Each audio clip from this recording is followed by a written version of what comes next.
Hello, good evening. Hey, hello there. How you doing? Hi, I'm Paul from Hash Rugby Chat. No, I'm not. I'm Paul from Driving Mall, beginning the Hash Rugby Chat pre-show. So welcome. If you want to share this, you can slide left and right, and you can tap the screens to do hearts, and that's how all this kind of stuff works. So what we've got going on this week? So over the weekend we had World Rugby announced the new qualifying process for the Rugby World Cup in 2019.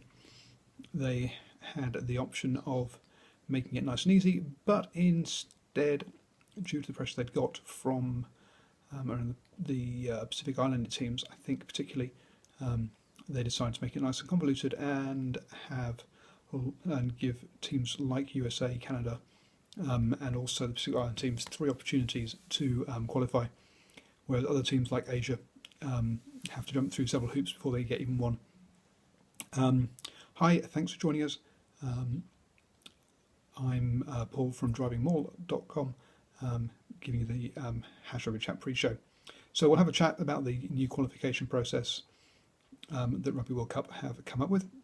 That World Rugby have come up with for the Rugby World Cup. We will also be talking about the new Sevens circuit. So they got announced the last day or two. So there's going to be 10 dates for the men, which is a really good tour now. I think it's grown from 8 previously. So I think that's the biggest HSBC IRB Sevens tour. But the ladies, unfortunately, has gone down from 6 to 4. So I'm not quite sure what's going on there or why, but we'll have a chat about that as well. Is growth of the game only amongst men, or are we going to be including ladies as well? We also, last weekend, Kenya and Australia both qualified for the Olympics in the African and Oceania qualification tournaments. I popped along to the Oceania one as it was in Auckland, and got to have a chat with the coach of Tonga, so that was good. A couple of articles coming up about that soon.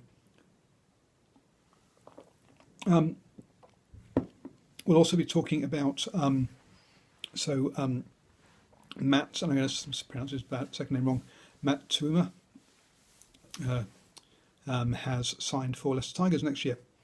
So another Australian going across to Europe, and he won't have the 60 caps to have the overseas rule. So he's another lost player, a bit like Nick White, who's gone recently.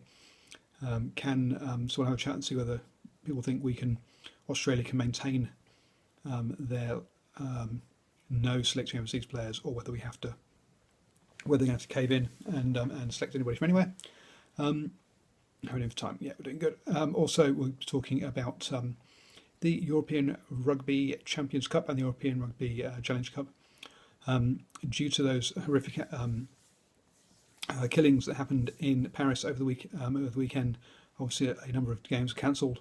So we're going to have a chat and see how we think they'll be rescheduling those, and we'll have a chat about some of the good performances over the weekend. So Quins of Montpellier in particular, we'll have a look at. There's also an impressive away win for Wasps. Leicester Tigers put in a good win. Who else was there? Ospreys over the Exeter Chiefs. That was a good game. A good victory. So there were a couple of some standout victories. We'll have a chat about those, and then we'll also look forward to next weekend's games, particularly the big one, Wasps versus Toulon. So those are all the things that we'll be chatting about in the Hash Rugby Chat. I better drop off now and get ready for that. So thanks for joining me. I will be putting this on YouTube. Oh, and I'll put in the show notes the link to my article about the qualification for the Rugby World Cup next time around. So thanks everybody. See you in a moment on the Hash Rugby Chat.